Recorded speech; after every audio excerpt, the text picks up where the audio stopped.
To the end of World War II, the world was split into two, East and West. This marked the beginning of the era called the Cold War.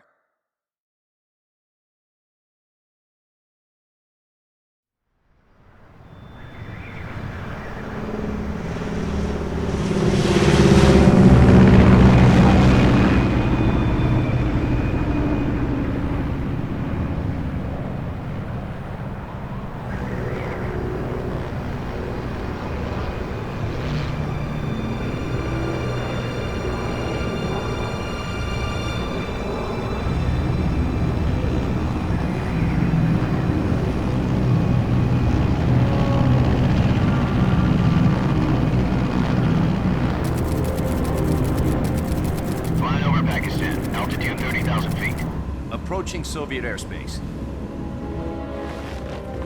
20 minutes to drop off. Commencing internal depressurization. Equipment check. Arm main parachute. All right. You ready to go? Drop zone still showing a high pressure mass. Cav okay. Good. We've got high visibility.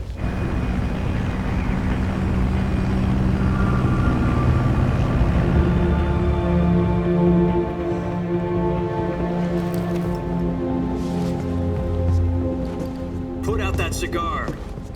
Connecting oxygen hose to interior connector. Put on your mask.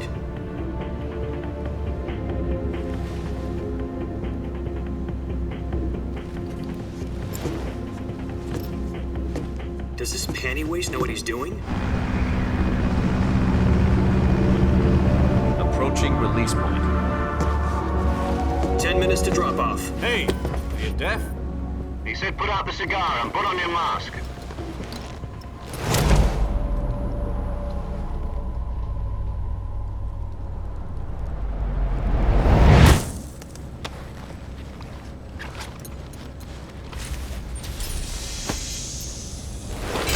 Depressurization complete. Checking oxygen supply. 6 minutes to drop off. Opening rear hatch.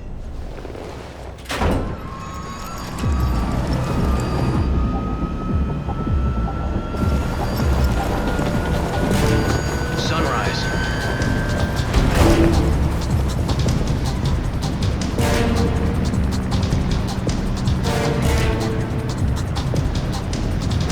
External temperature minus 46 degrees Celsius.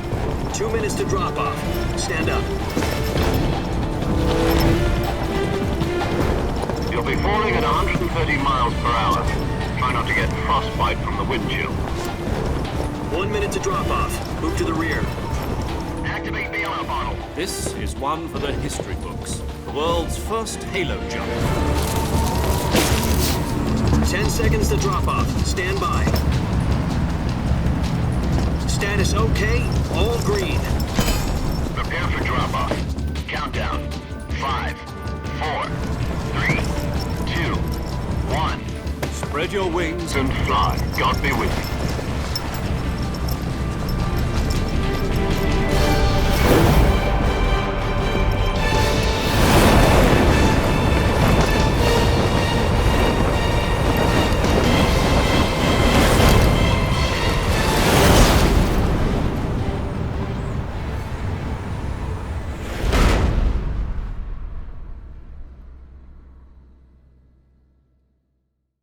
Jack, I've got some important news.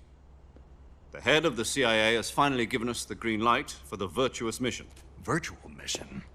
No, the virtuous mission. The future of our Fox unit depends on it. If it succeeds, we'll be officially organized into a unit. Virtuous mission? Sounds like some kind of initiation ritual. You know, don't get cocky. This isn't a training op. Right. So what exactly is this wonderful mission? Well, about 2 years ago, a certain Soviet scientist requested asylum in the West through one of our moles. His name is Nikolai Stepanovich Sokolov. He's head of the OKB 754 Design Bureau, one of the Soviets' top-secret weapon research facilities, and the East's foremost expert on weapons development. Sokolov? Isn't he that famous rocket scientist? The very same. On April the 12th, 1961, the Soviets achieved the first manned spaceflight in history. The Earth was blue, but there was no God. Well spoken. The rocket that carried Yuri Gagarin into orbit was the A-1, known as the Vostok rocket. Sokolov is said to be the man most responsible for the multi-engine cluster used in that rocket. After Gagarin's flight, Sokolov left rocket development to become the head of the newly established Design Bureau. From a lowly technician to head of a design bureau, that's quite a success story, so why'd he want to defect? It seems he'd become afraid of his own creations. Afraid? Call it a crisis of conscience. And for that, he left his country and his family behind and went over the fence? Not exactly. One of his conditions was that his family was also to be taken safely to the west. We used a mole to get the family out first and succeeded in sneaking Sokolov over the Berlin Wall shortly afterwards. I was the one who conducted the operation. The security on the eastern side was still full of holes back then. Then what? We got Sokolov over in one piece, but the whole ordeal had left him exhausted, and we checked him into a hospital in West Berlin. It took him 2 weeks and more than 600 miles to get from the research facility in the Soviet Union to Berlin. He was in no condition to say anything coherent. And it was only a week later that we had something much bigger on our hands. The Cuban Missile Crisis. October the 16th, 1962, President Kennedy received word that the Soviets were in the process of deploying intermediate-range ballistic missiles in Cuba. The President demanded that the Soviets dismantle and remove the missiles. At the same time, he announced a naval blockade to prevent further missile shipments from reaching Cuba. But the Soviets didn't back down, instead placing their armed forces on secondary alert. Soviet transport ships carrying missiles continued on course towards Cuba. US and Soviet forces went on alert for an all-out nuclear war. Frantic negotiations were conducted through the UN's Emergency Security Council and unofficial channels to end the hair-trigger standoff. Finally, on October the 28th, the Soviet Union agreed to remove its missiles from Cuba, and so the world avoided a nuclear holocaust. But in order to get the Soviets to pull their missiles out, we had to make a deal. You mean the one where the US agreed to remove its IRBMs from Turkey? No. The Jupiter IRBMs deployed in Turkey were obsolete, and we were going to get rid of them anyway. They had no strategic value whatsoever to either the US or the Russians. The Turkey deal was a ruse, a cover story that was fed to the other intelligence agencies around the world. So what did the Russians really want? Sokolov. They wanted us to return Sokolov. You mean the Soviets pulled out of Cuba just to get their hands on Sokolov? That's right. What the hell was he working on? At the time, we had no idea. We were running out of time. It was either give up Sokolov or risk full-scale nuclear war. In the end, we had no choice. President Kennedy gave in to Khrushchev's demand. The next day, I got Sokolov out of the hospital, handing him over to agents on the eastern side. Sokolov kept on screaming, "Save me," until he disappeared from my sight. Then, a month ago, we received some new information from one of our moles. About Sokolov? Yes. He was taken back to the research facility and forced to continue working on the weapon in question under KGB supervision. What's more, it's on the verge of completion. So what kind of weapon is it? Something to do with space rockets? No, missiles. Same technology. I guess you're right. We don't know the details, but it appears to be a new kind of nuclear device. For half a year now, the Soviets have been conducting frequent nuclear tests at Semipalatinsk. Something to do with the weapon, I assume. We're talking about a secret weapon so big that Khrushchev was ready to pull out of Cuba to get it back. Is Sokolov still in the facility? No. According to our intelligence, he's in Selinoyarsk, a place in the mountains about 3 miles to the west that's known as the Virgin Cliffs. The Virgin Cliffs. Nice name for a virtuous mission. They moved him there just recently. Why? Apparently, they're conducting a field test of the weapon, but it's our best chance to get him back.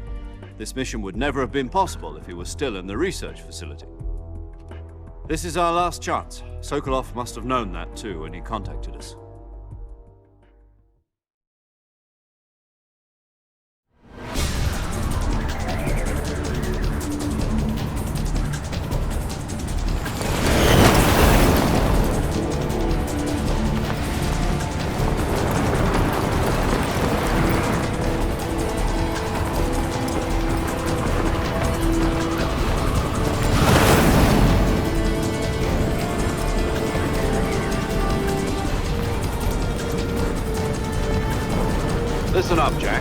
mission is to infiltrate Selino-Yarsk in the Soviet mountains, ensure the safety of Sokolov, and bring him back to the west.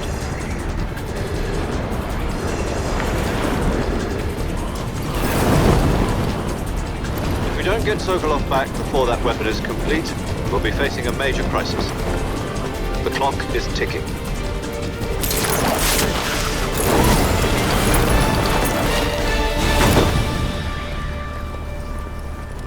Once we've confirmed the rescue of Sokolov, stand by at the recovery point.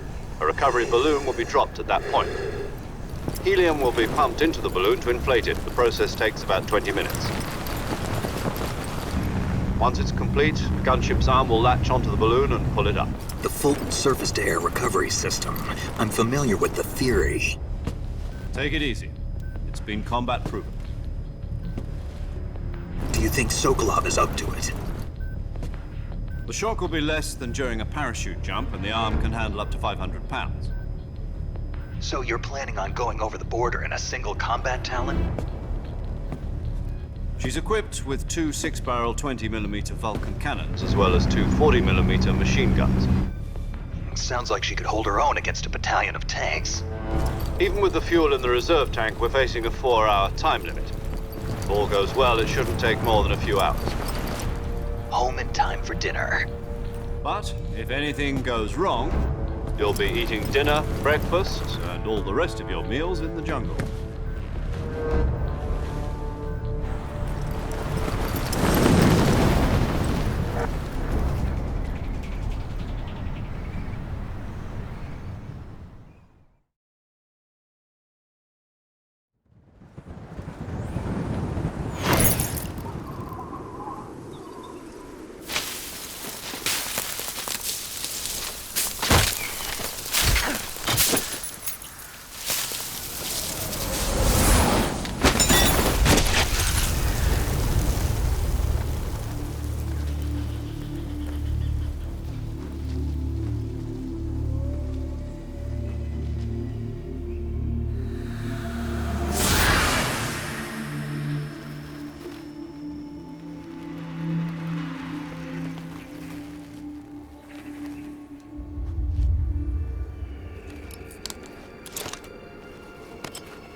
Do you copy?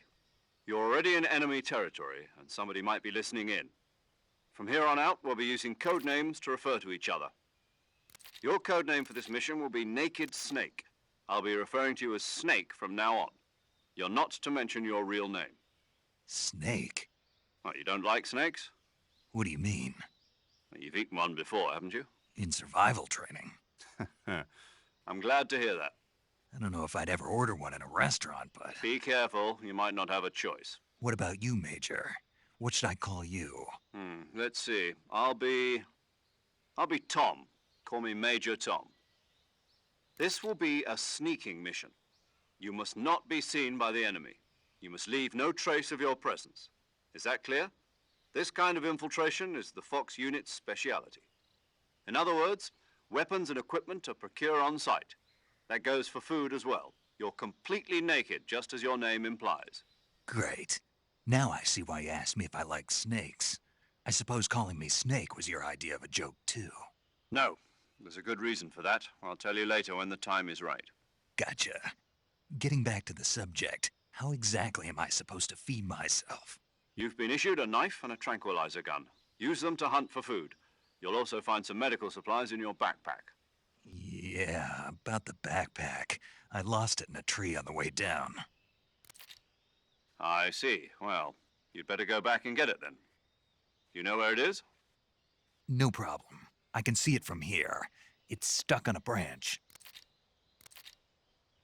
To climb a tree, Stand in front of a tree that's covered in ivy and press the action button.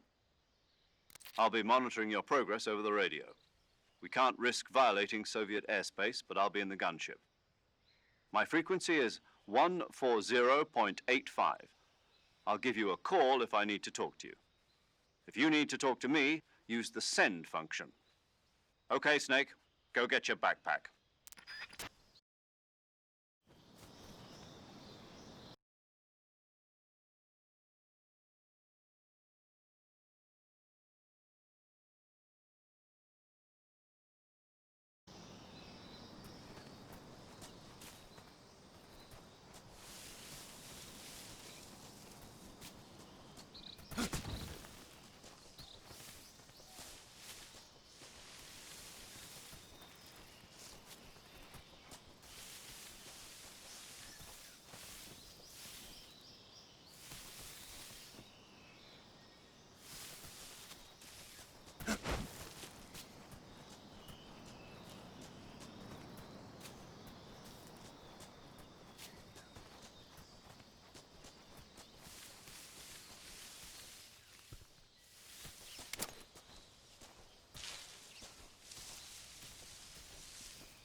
I see you've retrieved your backpack, Snake. To equip a weapon, it's necessary to take it out of your backpack. In the survival viewer, choose Weapon from the backpack. Your available weapons will be displayed in a list on the screen. From that list, choose the weapon you want to equip and press the Enter button. For other equipped items, just do the same thing from Item. Got it. Use the survival viewer backpack. Yep, that's right. Survival is fundamental to this mission. After you've been out in the field for a while, your stamina will start to drop. If your stamina gets too low, it'll affect your performance. You won't be able to shoot accurately, for example, and your wounds won't heal as smoothly. Keep an eye on your stamina so you don't run out. To recover lost stamina, you can hunt for local flora and fauna. You can use either your tranquilizer gun or your knife to hunt. My only weapon is a Mark 22 Hush Puppy tranquilizer gun? That's right. It's been fitted with its own suppressor. However, the suppressor will deteriorate every time you fire. Once its durability reaches 0, the noise suppression effect will be gone. So don't get too trigger-happy with it. The suppressor's durability is shown in the icon. Any weapons and equipment beyond what you're carrying now, you'll have to find as you go. I have to find my own weapons and equipment?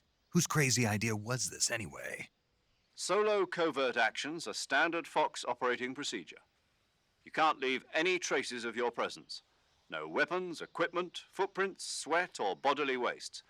The same goes for bullets and cartridges, too. Your presence in enemy territory is already a violation of international conventions of warfare. There aren't supposed to be any American soldiers in Russia. It could spark an international incident. You can't let anyone see you. You can't let the enemy know you're there. This is a stealth mission. You're a ghost, Snake, in every sense of the word. And there'll be no rescue if you're captured. The military and US government will deny any involvement in the affair. Then I'll just have to take care of myself, huh? I'm afraid so. You've been given a fake death pill for that purpose. SIS guidelines stipulate that soldiers on covert ops like this one be issued a potassium cyanide capsule. Tape it to your body so you can take it when you need to. How generous of you. Use it if you're taken prisoner by the enemy. It'll send you into a state of false death for a short time. Fooling them into thinking that I'm really dead. So how do I come back to life? Just take the revival pill. You mean that thing they put in my tooth before the mission? That's the one. But be careful. If you remain in a state of false death for too long, nothing will be able to bring you back. Remember that. I'll keep it in mind. You said this was a solo mission, right? Right. I guess that means I can't count on any reinforcements. Correct. The mission rests entirely in your hands. A real one-man army. Relax. There's a support team ready to back you up over the radio. Who? I'll introduce them to you. This time, survival is of utmost importance. The first member of the support team will be in charge of monitoring your physical condition, acting as a medic, so to speak, as well as recording your mission data. She's a member of Fox as well, and she's here on the gunship with me. She? Hello, Snake. I'm paramedic. Nice to meet you. Paramedic. As in a medic who comes in by parachute. Aren't you going to tell me your real name? Are you going to tell me yours, Mr. Snake? My name, huh? It's John Doe. And they call you Jack for short. You're a regular Captain Nemo. A name means nothing on the battlefield. After a week, no one has a name. What's your name? Jane Doe. Very funny. I wasn't joking, but I'll tell you my name only if you manage to make it back alive. My frequency is 145.73. She's also in charge of recording your mission data. Whenever you want to save, send a message over the reserved save frequency, 140.96. So saving lets me record my mission data. That's right. It also records the state of your health. Good to know. There's one more person I want to introduce you to, Snake. Huh? Speaking of snakes, you remember the boss, don't you? A legendary soldier and your mentor. Actually, it was the boss that got the DCI's authorization in the first place. She's going to be serving as Fox's mission advisor. The boss is? She also helped me plan this mission. She and I were at SAS together. Jack, is that you? How many years has it been? Boss? That's right. It's me. Oh. Talk to me. Let me hear your voice. It's been 5 years, 72 days, and 18 hours. You've lost weight. You can tell just by the sound of my voice.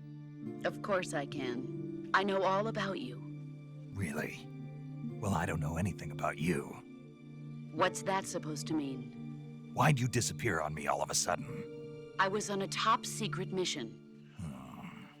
You didn't need me anymore. But there were still so many things I wanted you to teach me. No, I taught you everything you needed to know about fighting techniques. I taught you all I could. The rest you needed to learn on your own. Techniques, sure. But what about how to think like a soldier? How to think like a soldier? I can't teach you that. A soldier needs to be strong in spirit, body, and technique. And the only thing you can learn from someone else is technique. In fact, technique doesn't even matter. What's most important is spirit. Spirit and body are like two sides of a single coin. They're the same thing. I can't teach you how to think. You'll just have to figure it out for yourself. Listen to me, Jack. Just because soldiers are on the same side right now doesn't mean they always will be. Having personal feelings about your comrades is one of the worst sins you can commit. Politics determine who you face on the battlefield. And politics are a living thing. They change along with the times. Yesterday's good might be tomorrow's evil. Is that why you abandoned me? No, it had nothing to do with you. I already told you, Jack. I was on a top-secret mission. A soldier has to follow whatever orders he's given. It's not his place to question why. But you're looking for a reason to fight. You're a natural-born fighter, but you're not quite a soldier. A soldier is a political tool, nothing more. That's doubly true if he's a career soldier. Right and wrong have no place in his mission. He has no enemies and no friends. Only the mission. You follow the orders you're given. That's what being a soldier is. I do whatever I have to get the job done. I don't think about politics. That's not the same thing. Sooner or later, your conscience is going to bother you. In the end, you have to choose whether you're going to live as a soldier or just another man with a gun. There's a saying in the Orient, loyalty to the end. Do you know what it means? Being patriotic. It means devoting yourself to your country. I follow the president and the top brass. I'm ready to die for them if necessary. The president and the top brass won't be there forever. Once their terms are up, others will take their place. I follow the will of the leader, no matter who's in charge. People aren't the ones who dictate the missions. Then who does? The times. People's values change over time, and so do the leaders of a country. So there's no such thing as an enemy in absolute terms. The enemies we fight are only enemies in relative terms, constantly changing with the times. As long as we have loyalty to the end, there's no point in believing in anything, even in those we love. And that's the way a soldier's supposed to think? The only thing we can believe in with absolute certainty is the mission, Jack. All right, but do me a favor. What is it? Call me Snake. Snake. Oh, right. Your codename is Snake. It suits you well. That's right. The legendary unit that the boss put together during World War II was a snake. The Cobra unit, a group of heroes that brought the war to an end and saved the world. As long as you've got a legendary hero backing you up, you'll be fine. Isn't that right, Snake? Yeah, I can't think of anyone else I'd rather have with me. Oh, and one more thing, boss. Yes? It's good to hear your voice again. Same here. After all, who knows if either of us will make it out alive? Snake, you are always best at urban warfare and infiltrating buildings. But this is the jungle. Survival is going to be key. Those CQC techniques I taught you are sure to come in handy. CQC? Close quarters combat, huh? I've been in the Green Berets for the past few years. I'm probably pretty rusty. Not to worry. I'll be here to help you remember. After all, this is your first actual survival mission. I'll be supporting you over the radio. Where are you, boss? Next to the Major? The boss is communicating with us by radio from aboard a Permit-class submarine in the Arctic Ocean. My frequency is 141.80. Call me if you need my advice on battle techniques. Gotcha. Your mission is to retrieve Dr. Sokolov. Dr. Sokolov is being held in an abandoned factory located to the north of your current position. Avoid heavy combat and don't let anyone see you. Don't forget that this is a stealth mission. Snake, try to remember some of the basics of CQC.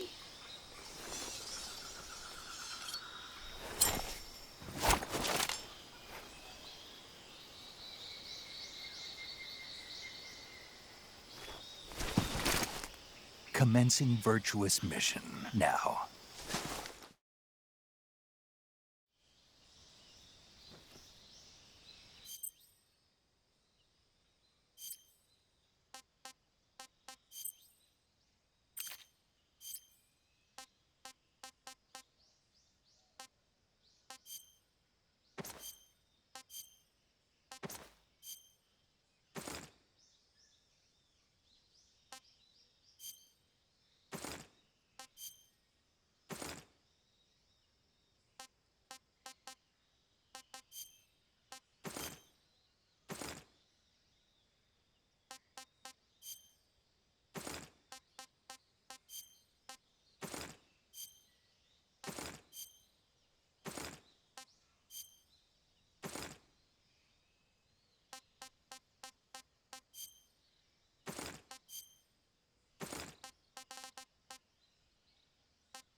Major, I've spotted 2 enemy soldiers. They're probably KGB troops sent to guard Sokolov. AK-47s and grenades.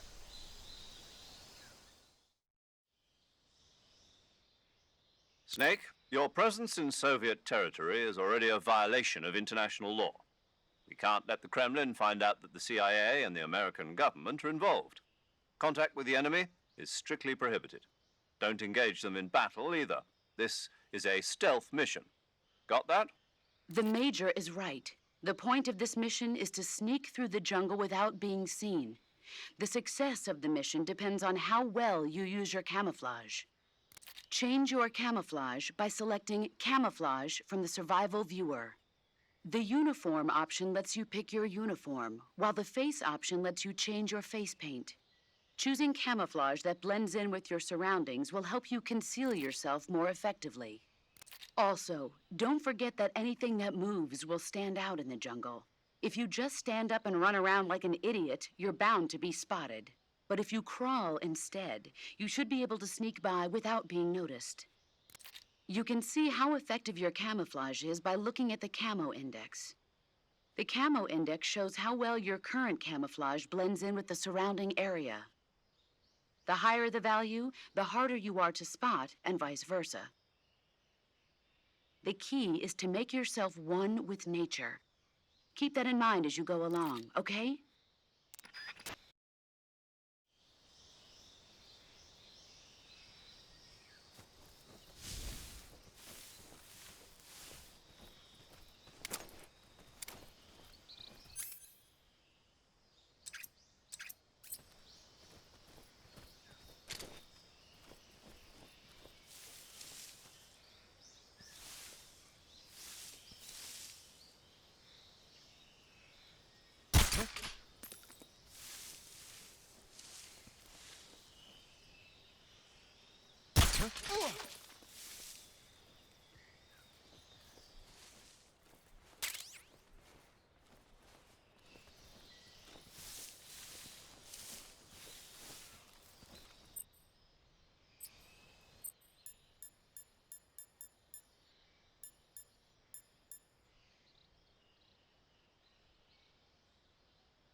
was that?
I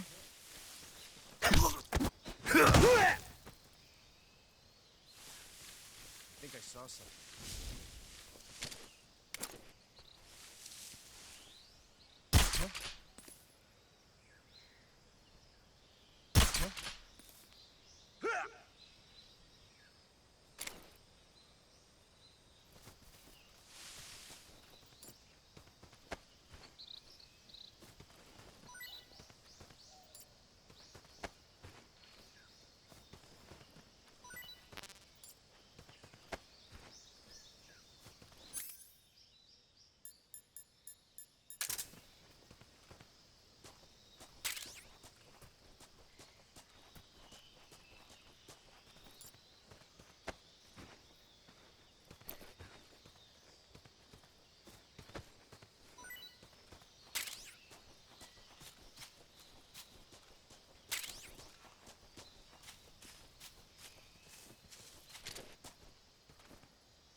Saving the game, Snake?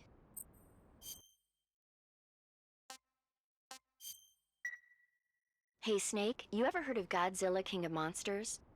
No, what is it? It's a movie. You haven't seen it? Nope. It's about this monster called Godzilla, who grows to an enormous size in a nuclear test and goes on a rampage in Tokyo. Nuclear test, huh? Then the Marshall Islands must be crawling with giant monsters right about now.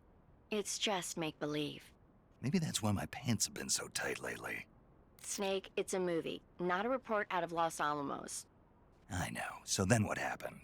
Godzilla is immune to all weapons, and humanity has no way to stop the monster. Dr. Shirazawa develops a new type of weapon, but meanwhile Godzilla is getting closer and closer to Tokyo, obliterating everything in his path. It was originally a Japanese movie, but they made an American version too. I recommend seeing the original Japanese one if you ever get the chance. It's mostly mindless fun, but it's also got a serious anti-nuke message as well. Where can I see the original? You'll just have to go to Japan. Really? That's too bad. If you wait 40 years, you might be able to see it in America too.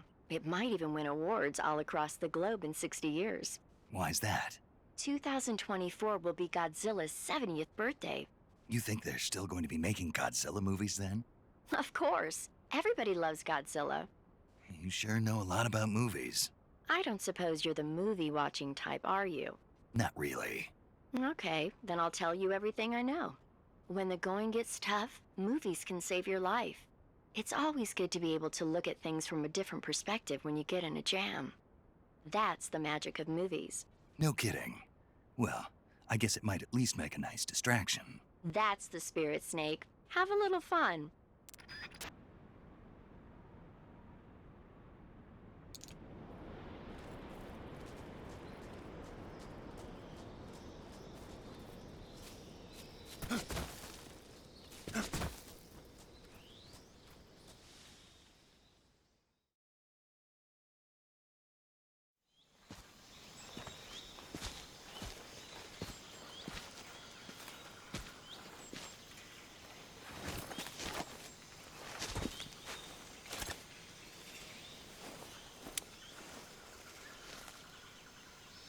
Major, I've reached the abandoned factory where Sokolov is supposedly being held. This place is a dump.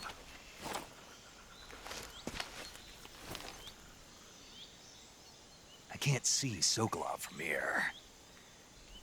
The security is pretty tight. There are sentries posted around the perimeter. I wonder how many are inside.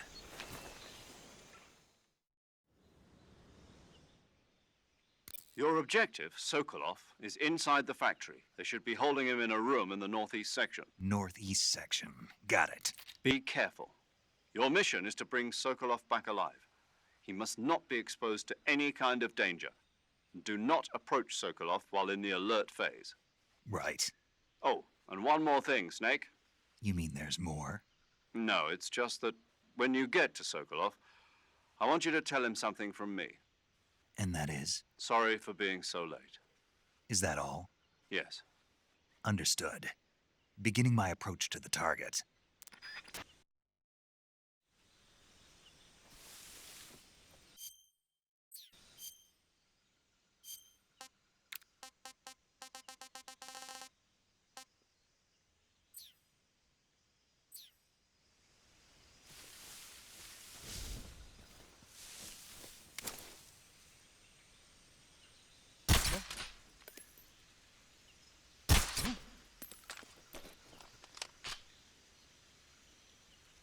Just my imagination. My imagination.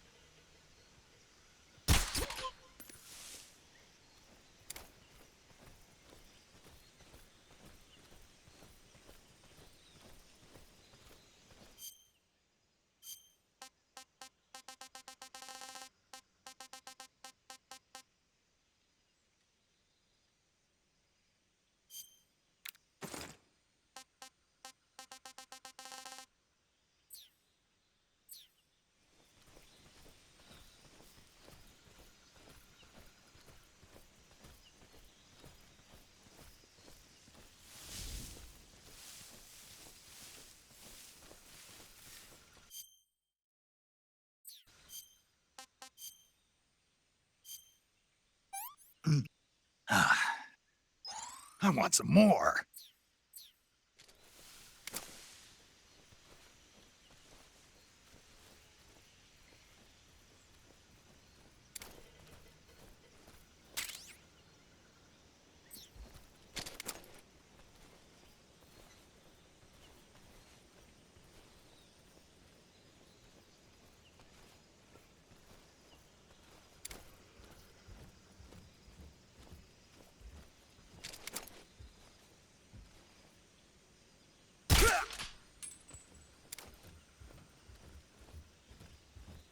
What's wrong?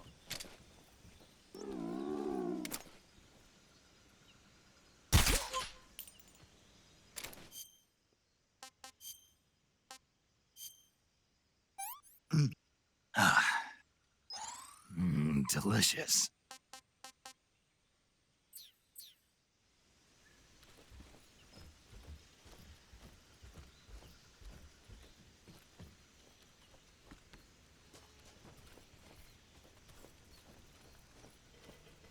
What the?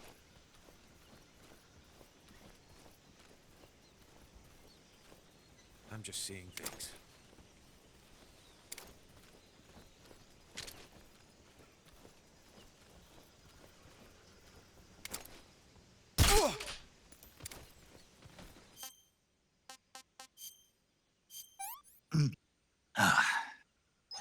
That's damn good.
You must be Sokolov. Are you one of Volgin's men? You'll never get it from me.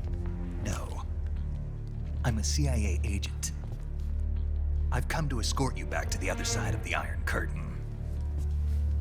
You're CIA? Yeah. I was sent by Major Zero, the man who got you out 2 years ago. Zero? I have a message from him. What is it? He said to tell you sorry for being so late. Did he now? What does it mean? It means he's a man of his word.